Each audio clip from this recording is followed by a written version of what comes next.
excited to have an opportunity to have a chat to you, especially as you are in the country of my co-founder, Fiji. My co-founder isn't Fiji, but he is from Fiji. So you get to live there while being, I guess, a digital nomad. But what I'll do is I'll let you introduce yourself. So give us the TLDR. Right. Thank you very much, Charlie. Appreciate the opportunity to come and speak with your audience. And so, my name is Carl Craig West. I'm currently a freelance digital marketeer and business advisor, working from beautiful Fiji. It's rainy and sunny at the moment. It's what they call the rainy season, which sounds a lot better than the cyclone season. But I've been self-employed for big chunks of my adult life, and my first venture was doing property maintenance when I was 19. Absolutely loved it. Like a typical lad in his late teens, drank all the profits. And I've had various businesses from there. Had a very successful training business for a while, but that died. Had a very successful marketing and web design agency until I moved to New Zealand in 2021. So varied career. I've got a degree in IT. I've worked in radio for a couple of years in Texas. I've had a lot of fun, actually. I've done a few varied things. I worked for a chemicals company in Switzerland, which was, again, a novel experience. Absolutely low. It's a very varied journey, an interesting story, as they sometimes say. Totally. And is it your plan to be in New Zealand long term? Is that your long term? Well, my daughters are in New Zealand with their mother, so the plan is to be closer to them. Worldwide, Fiji's not that far away, but it's still a plan to be closer, more long term. Oh, okay, cool. And you were in the UK up until 2021, and that's when you came to New Zealand. Yeah, in the height of the COVID pandemic, we landed. You landed, right? Well, we landed on New Year's Day, 2021, in New Zealand, in Auckland, and straight from there to a hotel to sit in quarantine for 2 weeks, which was lovely. It was like being on holiday. Can't think of anything worse than doing that. Actually, I never had to do it, which I'm very thankful for. I've been working quite hard, because obviously when you're moving not just countries but continents, there's an awful lot of hassle and stress that goes up. Leads up to the move. And literally 2 days before we flew, a week before we flew, they cancelled our flight because Singapore airport was closed. So we didn't even know we were going to fly. But they phoned us on Christmas Day. Merry Christmas, you're flying on New Year's Eve. Right. So literally we had to finish off packing, taking all the stuff to the shipping company. So it was quite stressful leading up to the flight, and so to be able to sit still for a couple of weeks in a nice comfy hotel in downtown Auckland was just delightful.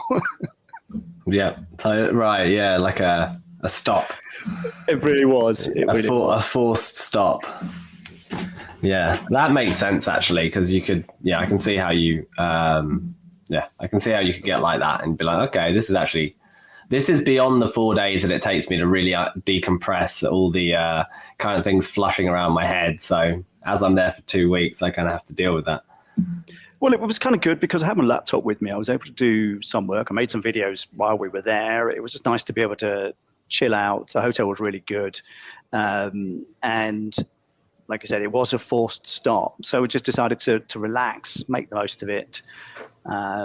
Even better still that, New Zealand TV showed European rugby, which was fantastic. So it wasn't all that. It was actually I quite enjoyed it. I heard all these horror stories of people going as a quarantine in this really, really horrid hotel, but we were in a nice hotel in downtown Auckland. Oh, you're probably at the Movenpick. No, it was the Sheraton, the 4-point Sheraton. Oh, okay, right. It was lovely. We had a lovely view, something like the 11th floor or something. It was great. That's hilarious. Okay, cool. So, I mean, I look at, from looking, at your kind of background, you obviously wanted to run businesses yourself from a very young age, or wanted to be kind of in control of your future. Was there a catalyst that kind of gave you that inspiration and kind of got you on that path, or was it kind of random? Since I think it's always been there because I don't like being told what to do. And to me, being in a job is somebody else deciding what you do, can't do. say, can't say, where you're supposed to be and when. And that's always kind of gone against the grain with me. So whilst I did have a job straight from leaving school for 2.5 years, and don't get me wrong, it was great, and I learned an awful lot and grew up quite a lot as well. My boss was a very, very good mentor. When I left, I decided I didn't want to go back into employment. So I started doing, so I got a part-time job working for a guy who did property maintenance and learned an awful lot from him, and then went out on my own and had a lot of fun for a couple of years with that. But I just love the freedom of being able to, set your own course. And having since then, I've worked with a lot of startups, and what they don't tell you in all of these books and stuff is that being self-employed is a lot harder than it looks. You need to be very multi-skilled. You need to be able to spin an awful lot of plates, and it's not the easiest life. It can be amazingly rewarding, and for me, it certainly has been. But it can also be very challenging and stressful too. But totally. I couldn't imagine, I couldn't imagine long term doing anything else. Right. Totally. Yeah. I think to some extent I'm old. I'm too old. I'm unemployable now. I'm too old, and I don't have a massive experience working for somebody else. So I guess it really kind of also comes down to how you view that relationship between employer and employee, and how those relationships could work, right? Because I don't know, you get potentially with the right project and the right people, it's more of a partnership and it's not an employment piece, or it doesn't feel like an employment piece. I think that perhaps, that's something that could work, but it's that's a very serendipitous moment that could be where that happens. I've had plenty of jobs over the years, and my first boss was by far my best boss. I was 16 when I started working for him, and straight out of school, didn't know what the hell I was doing, to be honest, like a lot of 16-year-olds. Yeah. And I worked for him for 2.5 years, and he was as much a mentor as he was a boss. Spent a lot of time on top of just being my boss, coaching me into being a better person. And, I'll be forever grateful. And unfortunately, we left on bad terms, and he was an old man, and I've never had the opportunity to go back, having thought about it since, to go back and actually thank him. So, but, when you're young, you just don't appreciate what you have. Well, I didn't. So, but since then, I've never had a boss that I properly respected. And so I hate to say it's tainted my view of working for somebody else. But in my experience, most managers are people who've just stuck around the longest, or they've got the best relationship with their boss and they get promoted, whether they can do the bloody job or not. And I know that's highly cynical, but that's been my experience. So, and like I said, I'm not a fan of being told what to do anyway. Yeah. Well, I think that there's one thing that's definitely happened over the last kind of 5 to 10 years, especially accelerating faster and faster, is this, distributed workforce, and the kind of creator economy and the self-employed kind of collective, I would call them, the contractor collective, perhaps, and that's created a massive positive to economic activity, because what it's meant is that there's been lots of disruption. However, it's not seen it's not felt in the same acute way, because people are basically less fragile than they were when they were once in kind of traditional full-time employment, where everyone had a job. Maybe there was a union of some description and they stayed in that job for their entire lives, etc. Whereas now it seems like people have 2 or 3 revenue streams almost always. The thing is, I think it's sensible to not. I mean, looking at New Zealand, for example, where they've had massive struggles over this last couple of years. The country is in a deep recession right now.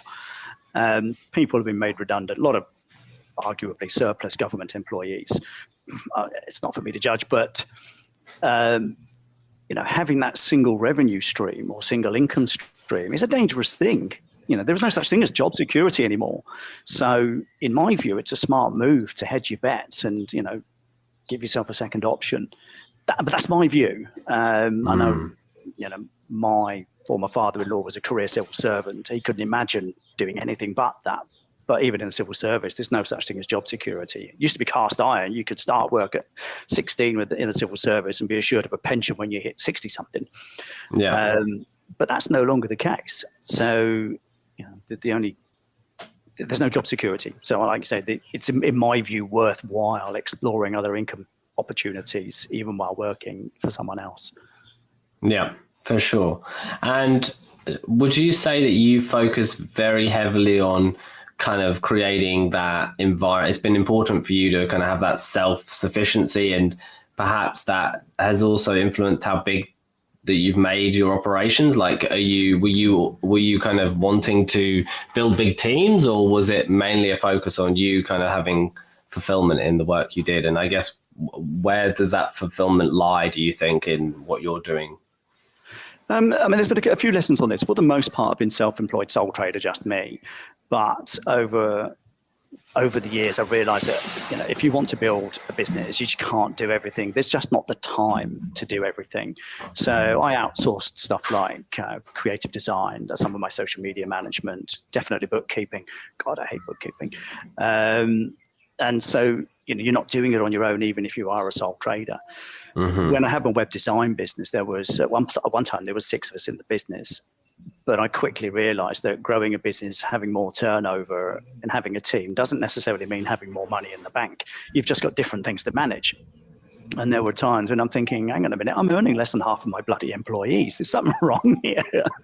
So it's finding the balance. I personally like being just me with a few freelancers supporting me, because I'm very independent. And so sometimes to a fault. So it depends on your personality type, but for me, being independent, having a handful of people around me to do specific tasks is useful. So, for example, I've got people who, at the moment, freelancers who do a little bit of video editing for me, somebody who looks after the books. I've got somebody developing some processes for me, and then they're all freelancers. And I'm happy to support the freelance economy because I think it's brilliant. I was speaking with a Google Ads expert who lives in Lagos in Africa just a couple of weeks ago. I think that's just staggering.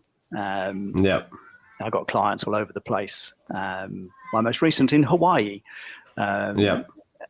So the gig economy, the freelance economy, in my view, is bloody huge. And if you're a small business, it gives you the opportunity to buy expertise without having to employ people, especially on short-term projects and little and smaller jobs. And I think that's absolutely brilliant. I think it's good for the economy. But again, as a freelancer and a solopreneur, you have to take into account that it's not as simple as just having a job where your work is given to you. You don't have to think about where your next paycheck is coming from, as long as you stay there. And that's the big difference. And I like that. It has its upsides because you get to keep nearly all the profits. It has its downsides where when it's tough and times are lean, they are tough and they are lean. That's totally true. That's cool. So there's a few things I want to dive into. I'll go down this path, and then I really want to get into the AI path and talk about how freelancers are like kind of managing that. And how that can potentially improve productivity or change the dynamics of how you're doing work. But I guess then, given that you have your goals to get back closer to your kids as a priority, what would success look like in 5 years? If we were to go forward in 5 years, what would success look like, or an ideal situation look like for Carl Craig West? It's interesting you say this, because literally this morning I was writing up some paragraphs about what my life would ideally look like in 5 years' time. Just literally this morning. So in terms of health, obviously I want to be in good shape, and looking after your health is, in my view, more important than anything else. If there's no you, there's nothing. So you can't neglect yourself. So that's a big deal. So I want to be obviously in good health, good shape, be able to do what I want to do, but in 5 years' time.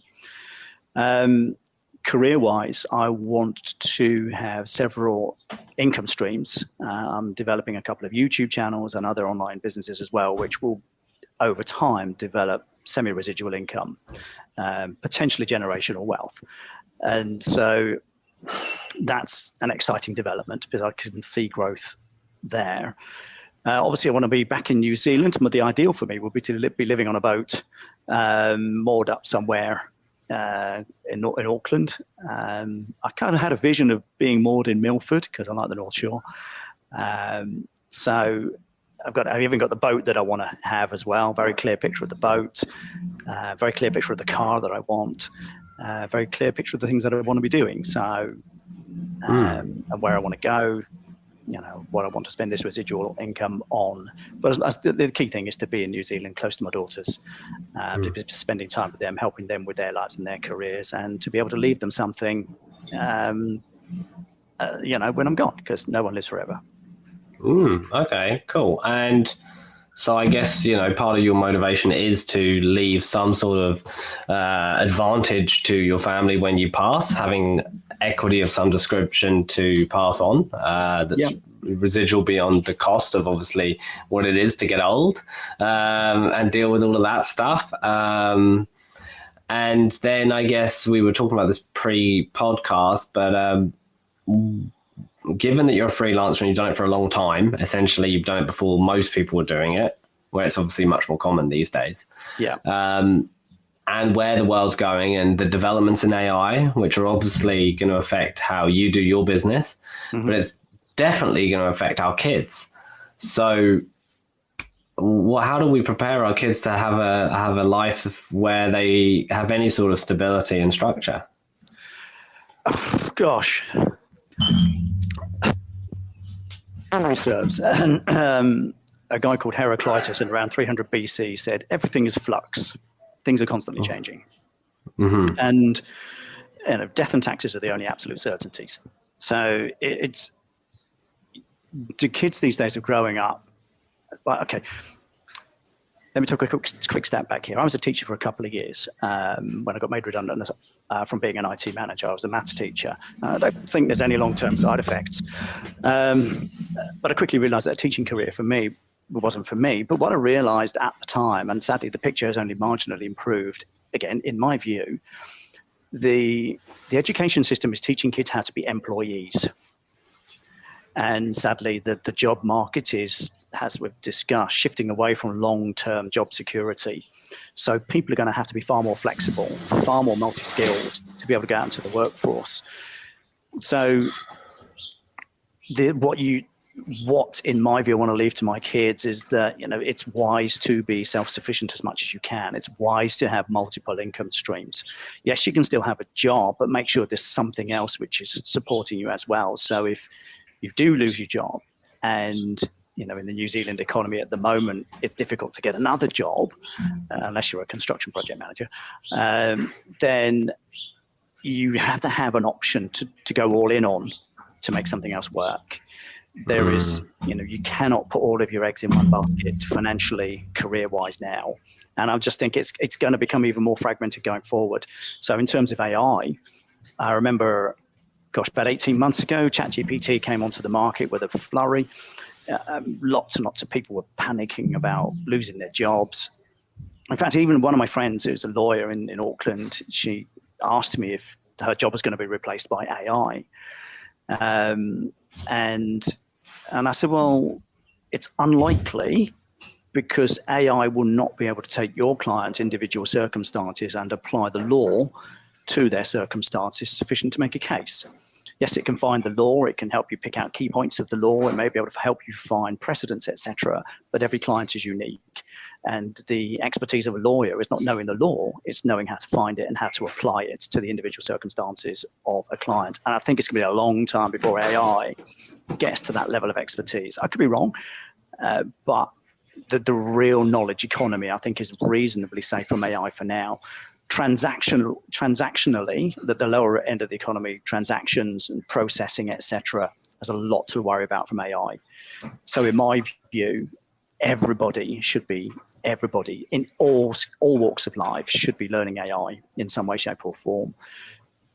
But having said that, I was reading notes from a Harvard Business Review not long ago that said that, while millions of jobs are potentially at threat from AI, there are many times more opportunities in AI being brought up too. So, but again, it's that, as I've been telling my clients and everybody I know in business, you need to get into AI now. We're just scratching the surface of the scratch on the surface of AI in business. It is revolutionizing, particularly marketing, content. People are doing it to drive processes, etc. Even replacing human beings on, say, the chat robots, etc. That's just tiny bits of it. I've got an AI-driven process for content sharing. I use AI pretty much every single day in some way, shape, or form. So in my view, a big skill for our young people, I know it's a long answer for a short question. The big skill going forward is everybody needs to learn AI. Now, I was speaking with a friend of mine here who's not long she got laid off from her job, and she said, what can I do to find another job? And I said, just get into AI. There are so few people here in Fiji, for example, who know anything about AI, that you could put yourself streets ahead of just about everybody else when looking for a job. That's totally true. Yeah,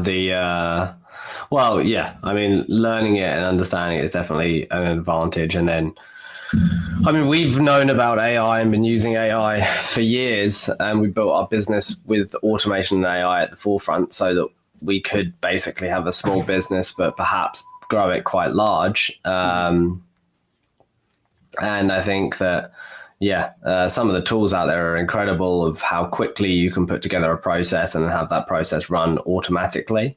I went on a bunch of podcasts last year, and I talked about how I thought that within the next 2 years, you could essentially have a hedge fund or a portfolio management team in your pocket through agents. And we're pretty close to delivering a kind of research project that will be running in a kind of contained environment to demonstrate that soon. And obviously that could span anywhere, to any kind of discrete and narrow kind of task. It can provide an improvement to, productivity and doing some of the tasks that are kind of known, I guess, right, where there's less, not so much ambiguity and it's repeatable. And then it also can do a great job of consuming information and summarizing it, and then allowing the human to kind of dive in where the kind of red flags arise. But, there's going to be an opportunity there by actually being the person or the institution that goes and does all of the stuff that AI is missing because it's more cursory, So it's kind of two ends of the spectrum. Yeah, and it's in my view, even as it sits now, pretty much any business can leverage AI. Any business. It doesn't matter how small you are. I mean, even if you are just a self-employed hairdresser, you can use AI on your social media, for example. That's just one tiny little thing, but it can save you time. I've been getting into automations now for 10 years, particularly with email marketing. I've become quite a whiz with Zapier. I've been using that. Zapier is good. Although Pipe Dream is very good, you should try it. Okay, I'll give it a whirl. It's much cheaper, but you know how Zapier gets quite expensive. But I mean, if you're already on the premium, it probably won't matter. But Pipe Dream is great because it's open source and you can write code directly to it as well. So you've got kind of more optionality. But we use both, but we doubled down a bit more on Pipe Dream. And then we also use Go High Level for our CRM, but that also has a lot of tools that you can use with it. Yeah. I mean, I've just got a very basic CRM system. I used to use Active Campaign, but since I left Auckland, I don't really need that level of functionality for the moment. I can automate an awful lot outside of MailerLite, which is what I use for emails and CRM. I use Make.com quite a lot. Got that hooked up to ChatGPT and Perplexity and Claude. Is Claude and Perplexity the same thing? No, they're not. There's quite a bit going on there. I mean, I use, what else do I use? I use 11 Labs, Google Notebook, is it, or Notepad? Mm-hmm. Yeah. what else do I use? Another tool for taking the transcription from videos. ChatGPT I use every single day. I'm beginning to use DeepSeek, which I quite like. It seems to be an improved version of ChatGPT in my view, but it's early days. Right. So yeah, it's absolutely. Well, I suppose to some extent, if you've got a process which is being done day in, day out, you can use RPA and you can use AI to augment that, and you can make your life so much easier. I know people who are using AI and automations for almost the entire lead generation process, including auto response and custom written auto responses. And again, that's just scratching the surface at a small business level. So from my view, the future skills are not necessarily going to be in highly technical skills. It's going to be who can write the best prompts, who's a good prompt engineer. And bigger companies are advertising now for prompt engineers in all sorts of fields. It's opening up opportunities. Yeah, that will create lots of new jobs and lots of new roles within organizations, right? It already is. I'm seeing jobs advertised for automations and AI specialists in marketing, which is my field. Right. I'm thinking, it's a little early to be asking for this specialism because we're still just poking in the dark with AI's application to marketing. It's still highly based on repetitive process automation with AI bolted on rather than AI driven and then automations. So again, I could be wrong, but that's what I'm seeing at the moment. No, it's good. And I think you're right. Like marketing is, I think from a kind of structural perspective, marketing and sales has definitely embraced automations and AI more than any other function within the business world. And then potentially support as well. But that's kind of, again, marketing and sales. It's almost hand in hand with those.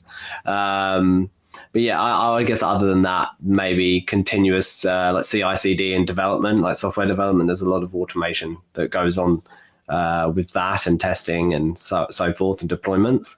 But in terms of like people using, innovating, going further with these automation and AI tools seems to be heavily driven towards marketing and sales, which I will find it will be really interesting to see if there's any diminishing return in terms of user kind of acceptance of that over time. And it kind of plays into, like I got added on Discord the other day by someone who claimed to be a software developer, a US software developer based in the US, but I'm pretty sure it was an LLM. Like I'm convinced it was an LLM. You know what I mean? ChatGPT's favorite word is enhance, and I see it everywhere. And an awful lot of bigger businesses advertising on LinkedIn, for example, are clearly using AI to generate their copy. And I'm thinking, shame on you. You've got to make it human. But I mean, in answer to your point about the diminishing returns in terms of acceptability, it's quite likely that the LLMs will get to the point where you simply won't be able to tell it's AI. It's getting harder and harder. You use DeepSeek and the language is so natural, a lot more than ChatGPT out of the box. And whilst it's not something I would write and I could spot it as AI, I think we're probably a year away from 100% natural language that's damn near impossible to tell that it's not AI. I mean, the image generation tools now can almost photoreal, very close to it. And I think it's just arguably months away from being able to get something that you wouldn't know hasn't been taken by a professional photographer. And that's just image. So as the LLMs expand, get better, the language model becomes more natural. I think acceptance or not, most people are not going to be able to tell. Yeah, I mean, I was like, and I would like to think that I could spot it from a mile off. There are still clues. But I don't want to get to a point where I can't. That would freak me out. I don't think you have a choice. Just have to accept that. That's cool. Now this is quite an interesting one that I think about then. Do you think freelancers do a very good job of preparing themselves for retirement? No. Definitely not. It was occurring to me during this conversation that it seems like great earners typically living a very cash flow positive environment versus career people that tend to have mortgages as well. But perhaps actually, even though they're in a position to actually have a better outcome, a far better outcome than a salaried employed mortgage owner or a mortgage slave, depends how you look at it. Versus you do realise mortgage has the French word for death in it. I mean, come on. Yeah, that's right. Death debt. Yep. And obviously in New Zealand, that's such a big thing, given that's where most of the wealth is in the country. But also, of course, it's an environment where you don't have long fixed rate mortgages. So it creates a lot of volatility and cash flow for individuals and businesses, because, again, many businesses are obviously exposed to the property market virtue of being funded perhaps by property as the underlying collateralized object or asset. How can we change this? Well, first off, I mean, I took part in a discussion on LinkedIn just the other day, and from the outside looking in, I've never. The New Zealand market is, in my view, disproportionately reliant on property. A, as a source of wealth, and B, as a percentage of the economic activity in the country. And it's no small wonder that the whole thing goes down the pan once interest rates start going up. The whole show grinds to a halt. So, because again, it's in my view disproportionately. It's a disproportionate percentage of GDP is property, in my view. And this is from the outside looking in. Having said that, the UK is just as property obsessed, but in New Zealand, it's flipping everywhere.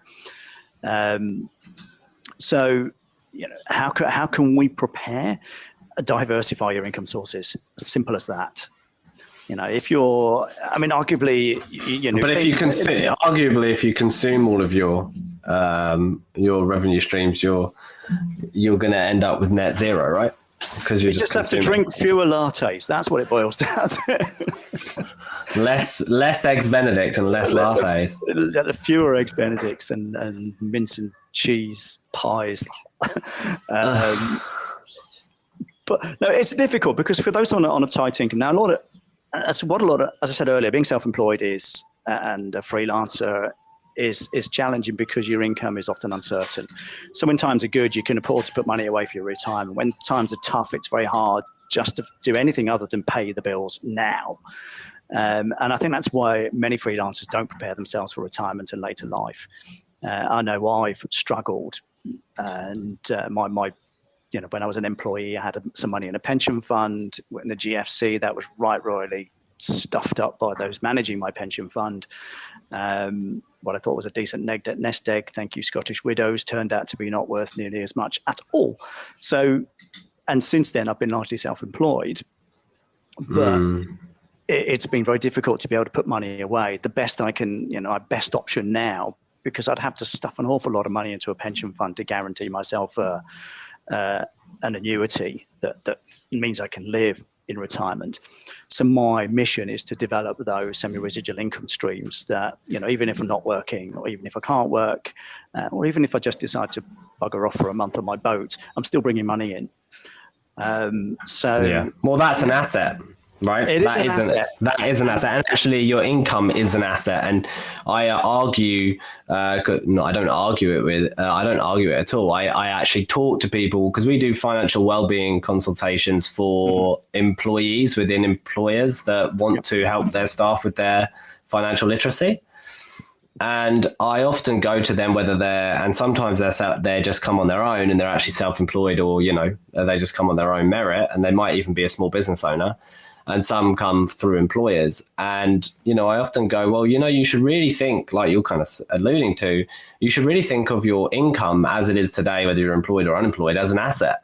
And that, if you were to put an enterprise value on that income, it's probably 3 times the income, because you can assume that you're probably going to stay employed or can maintain that level of income for the next 3 years or 2 years or however long you could kind of vaguely, but it would be more than 1 times. It's actually worth more. That relationship is worth more than the annual revenue it brings.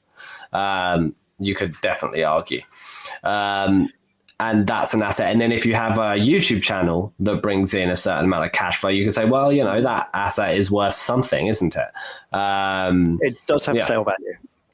It totally has a sale value, and it can be, you can do a discounted cash flow model on it because you know that you're getting cash flow into the future. So that's a really good way for freelancers to do it. And I guess it's also just having pathways to help people that aren't necessarily going to get these big windfalls. So I notice that a lot of business owners, they get around this problem by having windfalls when they sell businesses or have events. And that typically is the path to success. It's not a gradual, I saved a little bit, and I got this. That sort of behavior is much more popular in America, where in America, they invest more in equities and bonds, and they do a lot more contribution to those sort of assets. Whereas business owners here, typically it's grind, get a payout, allocate some of that resource to some sort of asset, whether it be property or whatever, and then maybe use another bit of it to take some more risk and go and do the next venture. That seems to be the repeatable process that people take in New Zealand. No, and that's not necessarily a bad route. I think that's pretty good. Longer and later in life. And I had this interesting discussion with my former father-in-law a few years back, who tried telling me that his house was an asset. And I said, your house isn't an asset to you. It cost you 2.5 times what the purchase price to pay for it. And it only becomes an asset if it generates income, but it costs money to keep. Anything that costs you money to keep is a liability. And I said, yes, it will become an asset to those who inherit it from you. But it's not an asset to you as it sits. Because as I said, asset is something that generates income, not something that costs you to keep. So it's an interesting way of viewing it. I've got a friend of mine who's involved in the cashing out business in New Zealand, where he helps business owners to effectively prep his business for sale to maximize its sale value. Right. And he's a specialist in that subject. And it's brilliant because a lot of business owners underappreciate how much their business is worth, but also underappreciate how much their business relies on them. And the sooner you can get yourself out of the frame. It's like Gerber's definition of a business. Michael Gerber's definition of business is something that you can walk away from for 6 weeks and it still pays you while you're gone. It's not dependent on you being there, or words to that effect. And sadly, most businesses, and particularly freelancers, if you walk away, you stop earning. So it becomes an asset when you can afford to walk away, and or sell it to somebody for enough money to set you up for the rest of your life, and perhaps leave something for the kids when you fall off the perch. So, but the cool thing about things like the creator economy that I'm involved in is that my YouTube channel, as it grows, will become an asset. It will become an income stream that can outlive me. And if it's looked after by, my kids, then they could generate income from it and particularly grow the income as well going forward. It's something that can be added to. And the good thing about it is that a lot of this stuff is skill and knowledge and application of that skill and knowledge, rather than having a bunch of bloody money to have to invest in it to get it rolling. And that's the cool thing about being a freelancer, is you're selling expertise. You don't need to buy a factory, don't need to employ people, don't need to buy a load of gear. And that's what makes freelancing so exciting. But the challenge with that, and the same thing with the creator economy, is that the barriers to entry are really low. I was literally half an hour before this interview, I was talking with the owner of the cafe that I'm sitting in. She wants to develop a cooking channel on YouTube because she's a chef. And so, because she realizes that, having a semi-residual income stream is a fantastic long-term investment. But I said to her, it's like getting a spaceship off the ground. All of the work goes up front. It's right up front. And then when you start to get momentum, it's just a case of keeping that moving. But you use something like 80% of the fuel, getting a rocket into space, literally within the first 30 seconds. Totally. So, as I said, I've got a YouTube channel that I started in May. It's only now starting to show signs of growth. Right. I've got another one I've had for 2 years again. It's only now starting to show signs of proper growth. But the interesting thing about it is that growth will keep continuing as long as I keep that momentum going. And which of those 2 YouTube channels? I've got one on small business growth hacks and tips and ideas, and I've got another one on personal development. And what are those 2 channels? One of them is called Smashing Self-Employment, and I'm not going to tell you the other one because it's a little bit personal. Okay. That's fair enough. I'm assuming that nobody I know is going to see that channel anytime soon. And by then, I'll be making enough money for not to have to worry about it.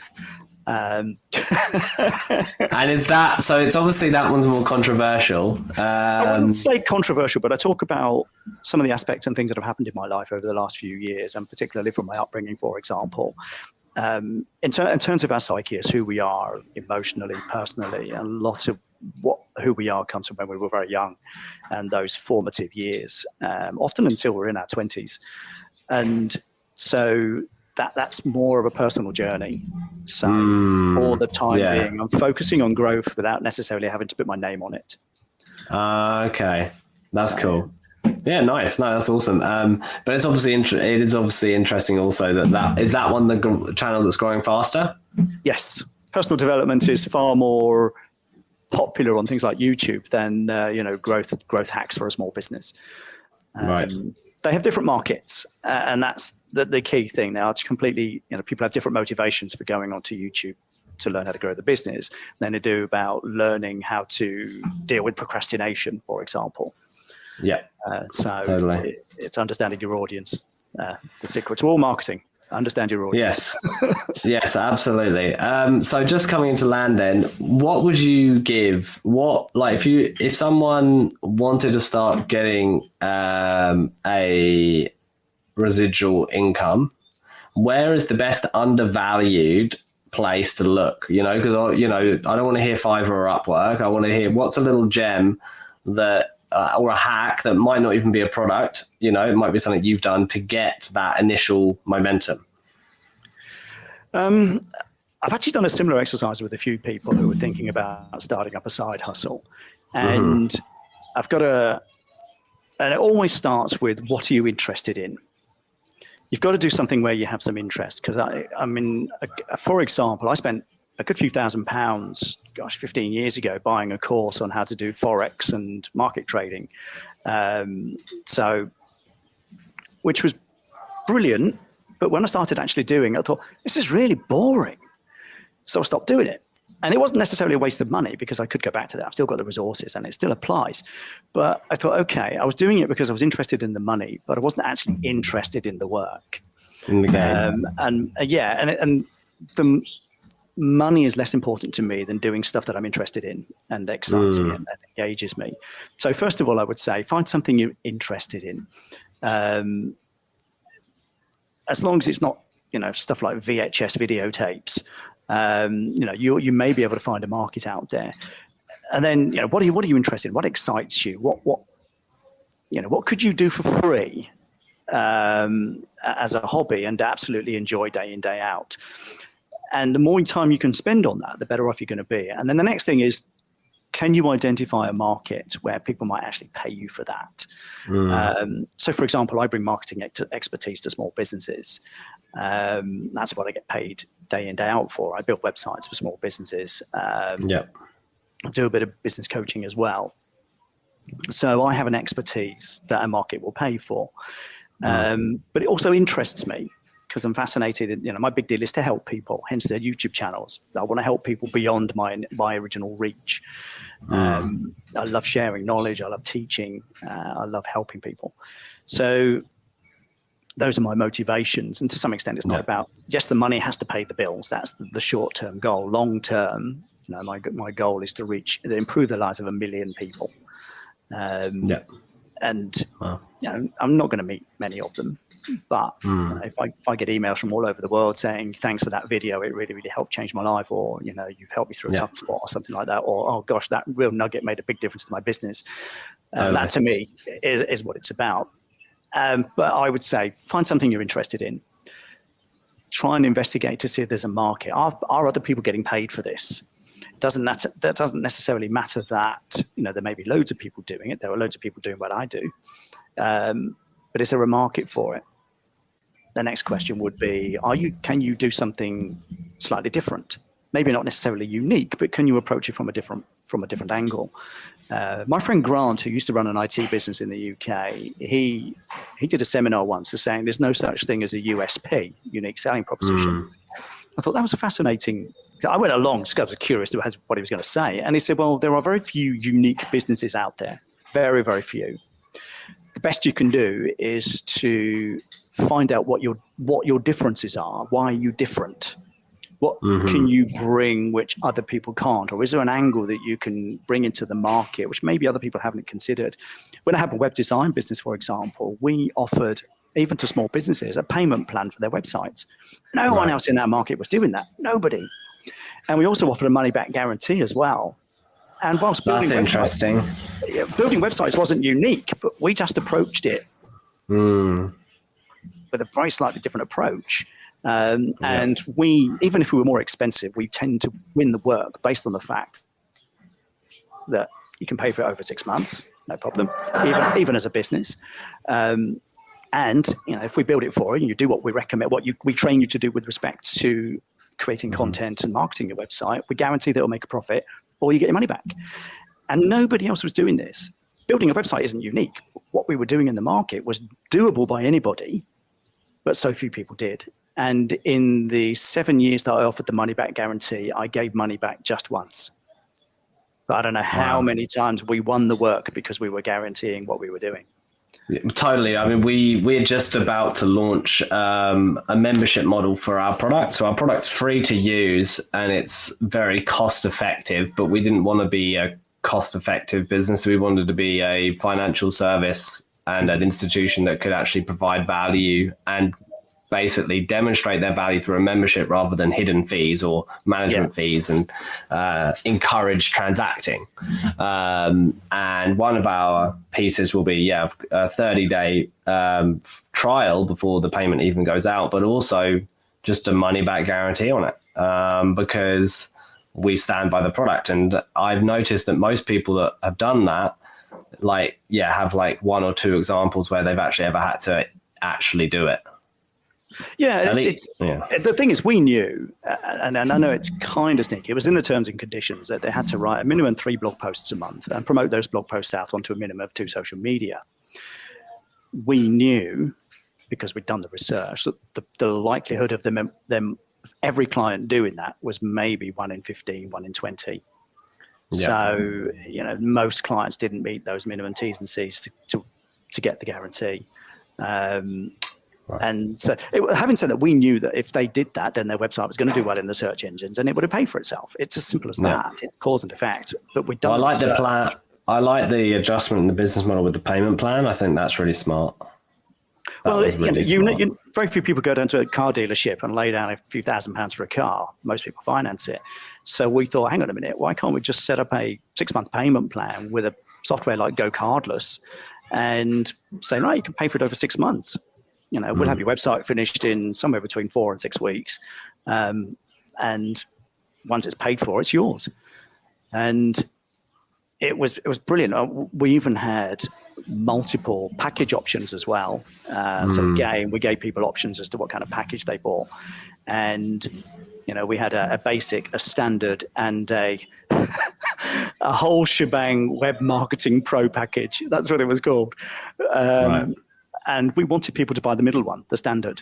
And so we marketed it and used the phrase and the wording to make it look like it was the best value package, but it was the one that we wanted them to buy, simply because it was the one that made the most gross margin for us.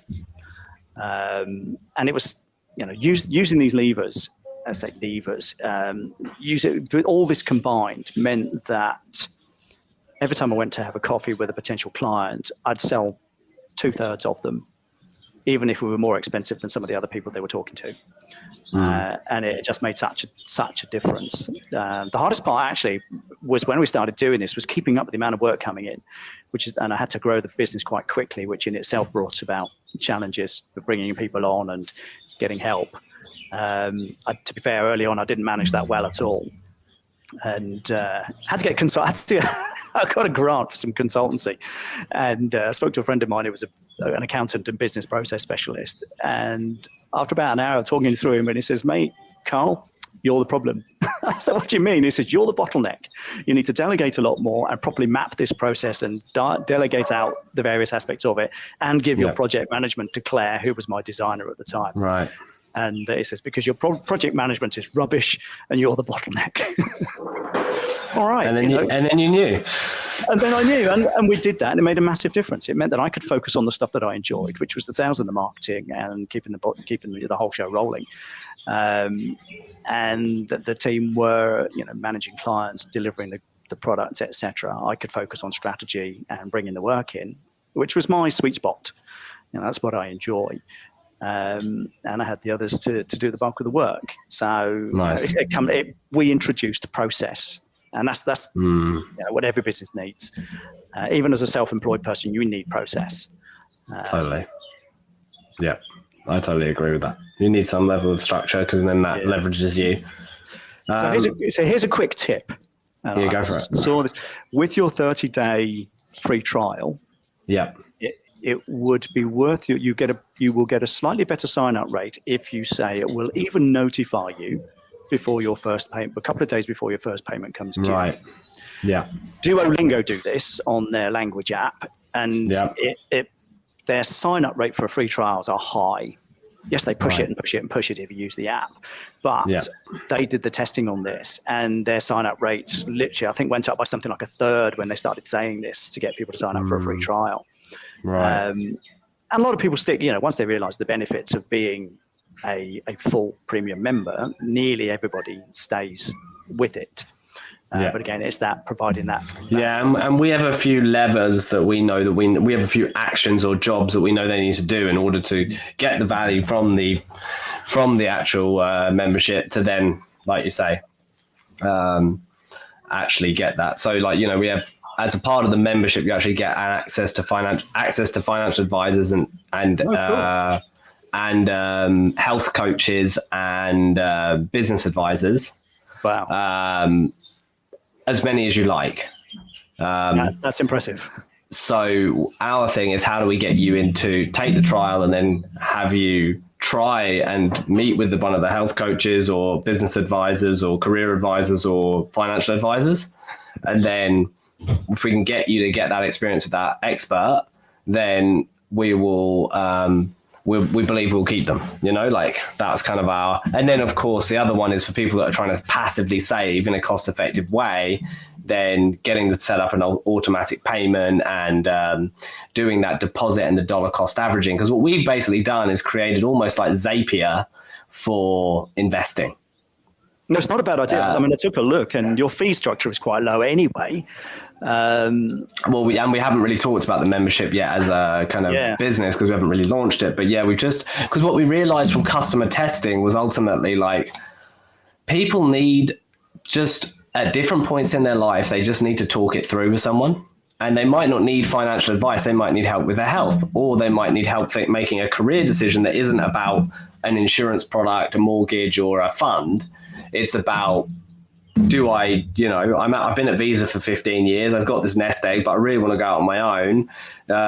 You've done it, and you've gone and sold a business. So how would you approach it? And then someone that's been there, done that can say, oh, well, this is what I did. And these are the mistakes also I made, by the way. And that just gives that context and that sounding board. And that's kind of what we believe is really missing from financial services in New Zealand and Australia specifically, because it's so transactional. It's not about kind of a more holistic kind of view. And the only way you can really do that is you have to charge a membership fee. Because then you can actually take all your assets and money elsewhere, and we never touch them. But we're still valuable because we're providing technology and expert advice. I think, you're tapping into something as well. Is that access to expertise is a massive market. I provide myself as an expert expertise provider. And financial services is one of the the professions, and financial services is like the last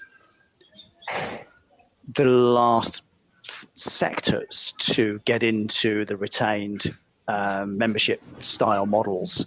So it's because their existing models are so lucrative. Well, it's not just that. It's that you go to a law firm, for example, the doors have been open since 1947 and the senior partner can remember the day we started. And I see a lot of that, a lot of thinking, last century thinking, arguably. But I don't think many people have tried to think it through. Access to expertise is a massive, massive market now. Membership models, of course, you and I know are really, really big. And if you can provide amazing value for money for those who take it on and use it, and that's the big deal. Yeah. I belong to like Duolingo. Yeah, but I belong to a business club. The owner is in Dubai, so our coaching calls are at 5 o'clock in the morning.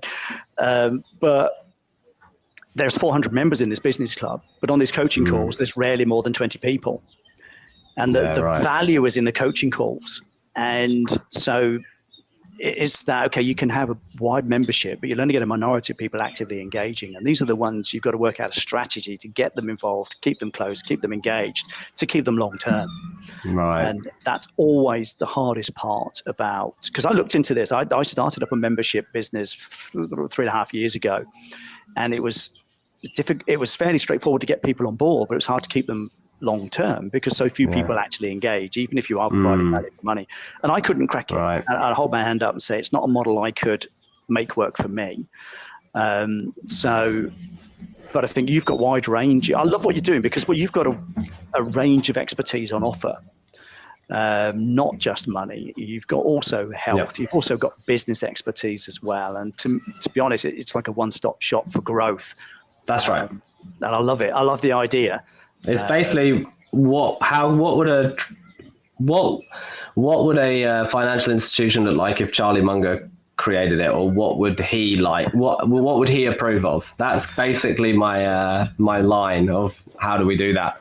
And obviously he was like a mentor to so many people through his just kind of his wisdom and simple thinking and truth telling, really. And plain and straightforward language too. And that's a big deal these days. The professions, financial services is the worst for jargon and complicated lingo. That's so true. That's so true. Yeah. So, awesome. Well, it's been awesome having you on the pod. I've learned a lot. I enjoyed having this conversation. So thank you so much. Yeah, thank you. And we'll speak to you soon, I'm sure. Cheers. Hope so. Cheers.